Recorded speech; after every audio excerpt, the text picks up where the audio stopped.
Rail मंत्री अश्विनी वैष्णव अब Prayagraj junction पहुंचे। रेलवे अधिकारियों से की मुलाकात। महाकुंभ को बताया सामाजिक समरसता का प्रतीक। प्रधानमंत्री नरेंद्र मोदी और मुख्यमंत्री योगी आदित्यनाथ को दिया आयोजन की सफलता का श्रेय। रेल मंत्री अश्विनी वैष्णव आज प्रयागराज जंक्शन पहुंचे और रेलवे अधिकारियों से मुलाकात कर महाकुंभ के दौरान रेलवे की व्यवस्थाओं की समीक्षा की। उन्होंने कहा कि महाकुंभ का यह आयोजन भारतीय संस्कृति और सामाजिक समरसता का प्रतीक है। प्रधानमंत्री नरेंद्र मोदी के नेतृत्व में यह भव्य आयोजन संभव हुआ, जिसमें उत्तर प्रदेश के मुख्यमंत्री योगी आदित्यनाथ की प्रमुख भूमिका रही। उन्होंने बिहार और मध्य प्रदेश के मुख्यमंत्रियों का भी आभार जताया, जिनके सहयोग से रेलवे ने बेहतर समन्वय स्थापित किया और श्रद्धालुओं को सुगम यात्रा की सुविधा दी। रेल मंत्री ने बताया कि प्रारंभ में रेलवे ने 13,000 ट्रेनों के संचालन की योजना बनाई थी, लेकिन श्रद्धालुओं की अप्रत्याशित संख्या को देखते हुए 16,000 से अधिक ट्रेनों का सफल संचालन किया गया। भारत टीवी न्यूज प्रयागराज का आयोजन हुआ है, ये बहुत ही महत्वपूर्ण है।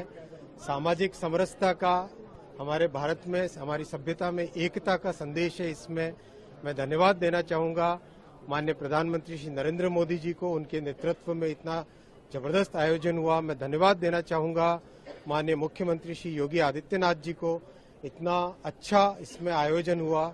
मैं साथ ही धन्यवाद देना चाहूंगा बिहार और मध्य प्रदेश के मान्यवर मुख्यमंत्रियों को भी।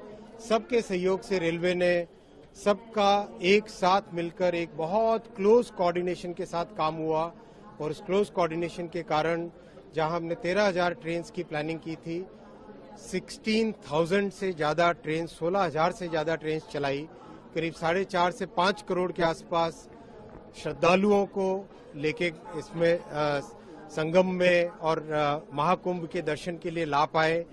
बहुत ही क्लोज कोऑर्डिनेशन रहा राज्य की पुलिस के साथ, आरपीएफ का, जीआरपी का और जो रैपिड एक्शन फोर्स वगैरह जो लगी, सबका क्लोज कोऑर्डिनेशन रहा। रेलवे के सभी विभागों का बहुत अच्छा क्लोज कोऑर्डिनेशन रहा।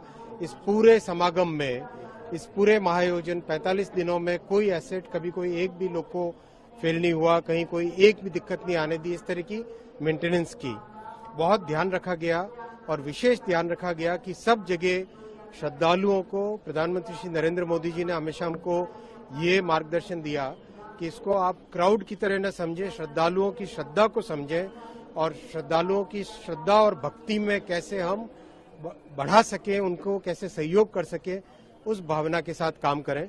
कई अच्छे इनोवेशंस हुए, जैसे खुसरो बाग का जो होल्डिंग एरिया बना, बहुत बड़ा इनोवेशन था। उसके कारण सर्ज क्राउड जब आया तो उसको मेंटेन करना आसान रहा। जिस तरह के होल्डिंग एरियाज बने, चाहे झूसी में हो, चाहे नैनी में हो, चाहे चौकी में हो, चाहे प्रयागराज जंक्शन में हो, चाहे प्रयाग स्टेशन में हो, उन सब के कारण, होल्डिंग एरियाज के कारण बहुत बेनिफिट मिला। आपस में विभिन्न सरकारों का और रेलवे का जो कोऑर्डिनेशन रहा, उसका भी बहुत लाभ मिला।